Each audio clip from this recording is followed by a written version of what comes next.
Hello बच्चों। अब ये जो पाठ है आपका तीसरी कसम और इसके लेखक है शैलेंद्र। तो इसमें मैं आपको सारांश इसका बताऊंगी ताकि आप उसके क्वेश्चन आंसर अच्छे से कर सकें, अगर आपको उसकी स्टोरी अच्छे से पता है। तो इसमें सबसे पहले आता है कि राज कपूर जो कि इस फिल्म के हीरो थे, उस टाइम पे वो बहुत प्रसिद्ध थे और उन्होंने इस पिक्चर में काम करने को भी मना कर दिया था। वैसे ये जो पिक्चर है, अब थी तो ये पिक्चर, लेकिन हमारे पास तो ये पाठ है, हमारी बुक में ये पाठ है आपके लिए। तो ये पाठ शुरू होता है कि एक लड़की है, नृत्यांगना है, वो वहीदा रहमान ने उसमें रोल किया है और वो नौटंकी में नाचने जा रही है, शो करने अपना। तो उसको गाड़ी में लेके जाते हैं, राज कपूर हीरो है जो हीरामन गाड़ी वाला है, वो उसको लेकर जाता है। रास्ते में बहुत लंबा टाइम है और इसी में गाड़ी चलती है, वहीं ये सारी घटना हो जाती है और इसी रास्ते रास्ते में ये पिक्चर पूरी हो जाती है और ये पाठ भी पूरा हो जाता है। तो शैलेंद्र जो थे वो एक गीतकार थे, वो गीत लिखते थे पिक्चरों के लिए, लेकिन और उन्होंने बस यही एक पिक्चर बनाई थी और यही सुपर डुपर हिट हुई। अब उनके दोस्त थे राज कपूर, तो उन्होंने कहा कि तुम मेरी पिक्चर में काम करना। राज कपूर ने कहानी सुनी तो उन्हें कुछ भी मज़ा नहीं आया, तो उन्होंने कहा कि ये पिक्चर फ्लॉप हो जाएगी, तो तुम मुझे मेहनता ना दो। इस बात पे शैलेंद्र को बड़ा झटका लगा कि मेरा दोस्त पहले मेरे से पैसे मांग रहा है, लेकिन फिर वो मुस्कुरा कर बोले कि मुझे 1 रुपया चाहिए।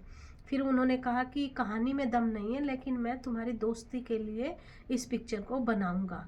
लेकिन ये बात उनकी गलत सिद्ध हुई और ये पिक्चर सुपर डुपर हिट साबित हुई। इसमें एक लड़की की कहानी है, जो लड़की गाड़ी में बैठकर जा रही है, रास्ते में एक वो आता है नहर छोटी सी, तो वो लड़की रुकती है कि मुझे यहाँ नहाना है। फिर वो हीरामन तब उसे देखता है कि ये तो बहुत सुंदर लड़की है। फिर वो उसकी स्टोरी बताती है लड़की अपनी कि मेरे मम्मी पापा बचपन में गुजर गए थे, मुझे मौसा मौसी ने पाला था, तो उन मौसा मौसी ने ही उन्हें नौटंकी वालों को बेच दिया था। तो वो कहती है कि उस ज़माने में बेटा नाचने वालियों को बहुत अच्छा नहीं समझा जाता था, लेकिन वो बहुत अच्छी लड़की थी। और वहाँ वो नदी पे आती थी, उसी नदी पे जहाँ गाड़ी रुकी है वो पानी भरने आया करती थी। तो वहाँ उसे एक लड़का मिलता था, उससे वो प्यार करती थी। जैसे ही उसकी मौसी को ये पता चला, उसने उसे बेच दिया।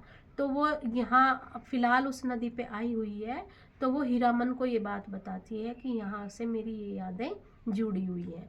अब इसमें एक चीज़ आती है कि ये पिक्चर सेलुलॉइड पर लिखी हुई एक कविता है। ये प्रश्न भी आता है, तो आप इसका उत्तर कैसे देंगे कि हाँ ये सेलुलॉइड पर लिखी हुई कविता है, क्योंकि ये एक छोटी सी स्टोरी है कविता के रूप में। कवि ने लिखी थी, जो फणीश्वर नाथ रेणु ने लिखी थी। तो शैलेंद्र को मन में विचार आया कि मैं इस पर पूरी पिक्चर बनाऊं, तो इसलिए इसको कहते हैं, वो रील जो होती है ना, पिक्चर स्टार्ट होते टाइम जो रील चलती है उसको कहते हैं सेल्यूलाइड।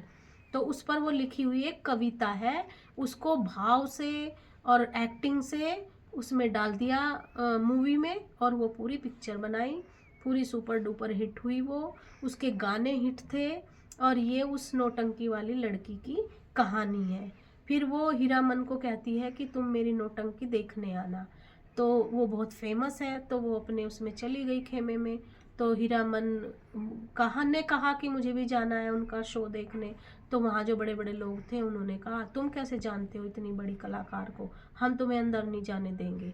इतने में वो जो हीराबाई है वो उसे देख लेती है हीरामन को कि वो बाहर खड़ा है, फिर वो उसे बुलवाती है, फिर अपने पास बैठाती है और उसको वो पूरी नौटंकी देखता है वो। उसके बाद वो तो अपने वहाँ अंदर चली जाती है और हीरामन को वो लोग धक्के मारकर बाहर कर देते हैं। तो ये बहुत ही मार्मिक, मन को छूने वाली कहानी है, उस लड़की की स्टोरी और फिर हीरामन की। हीरामन भी बहुत गरीब है और वो अपनी भाभी को बोल के आता है कि मैं 3-4 दिन में आऊँगा, मैं किसी सवारी को लेकर जा रहा हूँ। लेकिन वो फिर उससे प्यार करने लगता है, पर वो दोनों कभी नहीं मिलते, क्योंकि वो एक प्रसिद्ध कलाकार थी और वो एक छोटा सा गाड़ीवान था। तो इस तरह से ये कहानी भाव से भरकर पिक्चर में बनाई गई। अब इसमें क्या है, आदर्श और भावुकता से भरे कवि। शैलेंद्र इस बात को जानते थे कि वह फिल्म निर्माता बनने योग्य नहीं है। राज कपूर ने उन्हें इस विषय में बता दिया था। फिर भी इस फिल्म को बनाकर आत्मसंतुष्टि प्राप्त करना चाहते थे। आत्मसंतुष्टि माने अपने लिए संतुष्ट होना चाहते थे, चाहे वो पिक्चर फ्लॉप हो या सुपरहिट हो। वे एक आदर्शवादी और भावुकता से भरे कवि थे। भावुकता माने भाव से भरे हुए, इमोशनल। अब आते हैं हम इसकी तीसरी कसम और साहित्य का समन्वय। साहित्य मतलब पिक्चर का, इस साहित्य से ये पाठ तुम्हारी कॉपी में, बुक में क्यों आया। तो तीसरी कसम फिल्म उस फिल्म में से एक है जिन्होंने साहित्य के साथ पूरा न्याय किया। माने इसको एक साहित्य में लिया गया, उसको एक भाव से भरी कहानी बताकर आपको कि भाव प्रधानता क्या होती है, ये इस पाठ में इसीलिए लिया गया है हिंदी में ये 10वीं कक्षा में, कि हम लोग भाव को पहचान सके, जीवन में भावों की क्या महत्व होता है। तीसरी कसम का महत्व। भारतीय फिल्मों की सबसे बड़ी कमजोरी है उनमें लोक तत्व का अभाव। लोक तत्व माने आर्टिफिशियल ज़्यादा दिखाते हैं, बहुत सारी मारधाड़ हो रही है, एकदम एक बंदे ने बहुत सारे गुंडों को मार दिया, वो उसमें इन्होंने कहा लोक तत्व। ये जो पूरी कविता है, ये जो पूरी फिल्म है, इसमें बिल्कुल कोई भी ऐसे सीन नहीं है जिसमें बढ़िया कपड़े पहने हों या बढ़िया से गाने हों। इसमें बिल्कुल धरती से जुड़े हुए लोग, हमारे गांव के गरीब लोग जैसे होते हैं, सेम उसको दिखाया है, इसलिए इसको कहा गया है लोक तत्व। लोक माने संसार और संसार की वास्तविक दुनिया।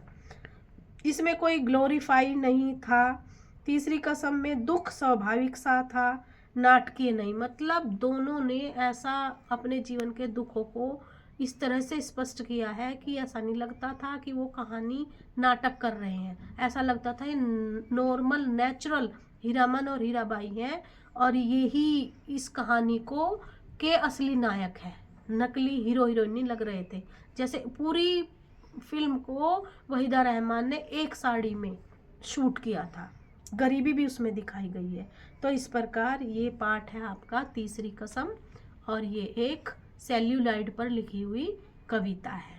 Thank you.